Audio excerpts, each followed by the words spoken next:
Hello, আসসালামু আলাইকুম সুপ্রিয় শিক্ষার্থী বন্ধুরা। আশা করছি অনেক ভালো আছো। আজকে একটি রচনা লিখিয়ে দিচ্ছি। রচনার নাম হচ্ছে আমাদের বিদ্যালয়। এটা হচ্ছে বাংলা রচনা, আমাদের বিদ্যালয়। তো শিক্ষার্থী বন্ধুরা, আমাদের বিদ্যালয়টা আসলে আমি আমার বিদ্যালয়ের অবকাঠামো অনুযায়ী লিখেছি। তোমরা তোমাদের ইচ্ছা মতো লিখতে পারো বা আমার এটাও লিখতে পারো।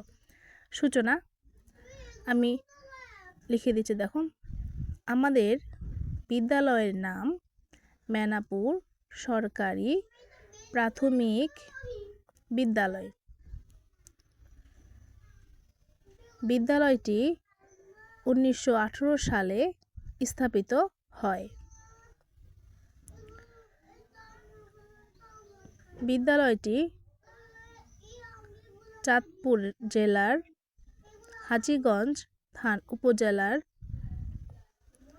1 নং রাজারগাঁও ইউনিয়নের কেন্দ্রস্থলে অবস্থিত। বিদ্যালয়ের অবকাঠামো। বিদ্যালয়টি, বানানটা ভুল হয়েছে, বিদ্যালয়টি তোমরা একটু কারেকশন করে লিখো। বিদ্যালয়টি একটি ত্রিতল ভবন। বর্তমানে বিদ্যালয়ে 2টি ভবন আছে। 2 ভবনের মাঝখানে খেলার মাঠ আছে। একটি ভবন উত্তরমুখী, এটি 2004 সালে পুনর্নির্মাণ করা হয় এবং আরেকটি ভবন দক্ষিণমুখী, এটি 2018 সালে নির্মাণ করা হয়। ভবনগুলোতে মোট 9টি কক্ষ আছে। তার মধ্যে 6টি শ্রেণীকক্ষ। শিক্ষার্থী ও শিক্ষকবৃন্দ, আমাদের বিদ্যালয়ে প্রাক প্রাথমিক থেকে 5ম শ্রেণী পর্যন্ত 300 শিক্ষার্থী রয়েছে।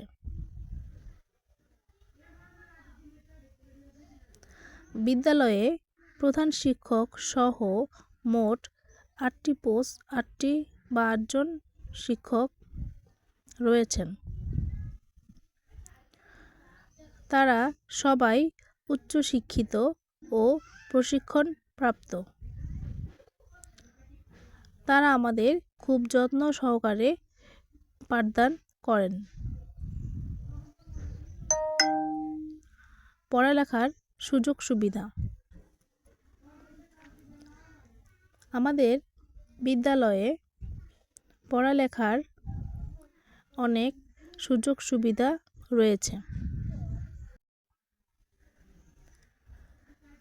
প্রতি বছর প্রাথমিক শিক্ষা সমাপনী পরীক্ষায় 100% পাসসহ ট্যালেন্ট পুলে বৃত্তি রয়েছে।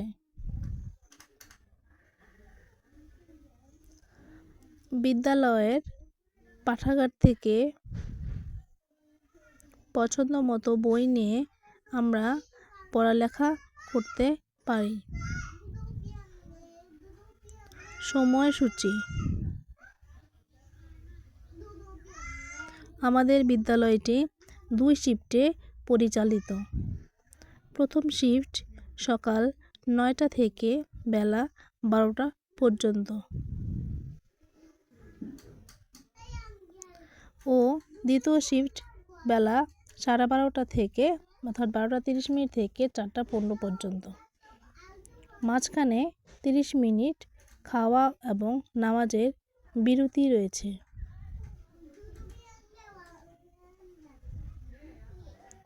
দুই শিফটে একসাথে 12টায় সমাবেশ অনুষ্ঠিত হয়।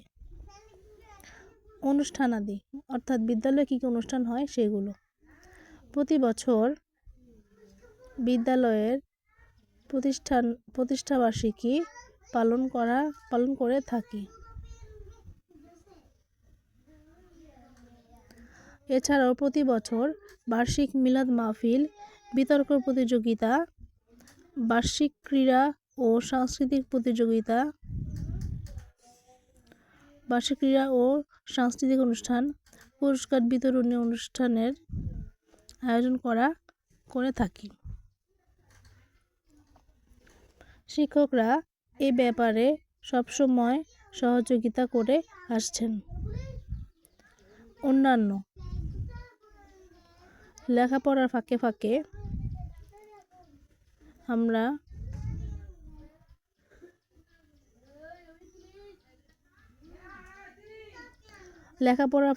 আমরা শিক্ষকদের সাহায্য নিয়ে কিছু কিছু সামাজিক কর্তব্য পালন করি।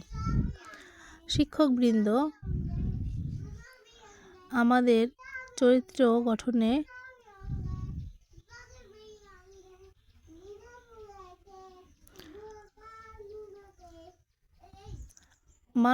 মানবতাবোধ ও দেশাত্মবোধ জাগ্রত করার ব্যাপারে যথেষ্ট সহায়তা করেন।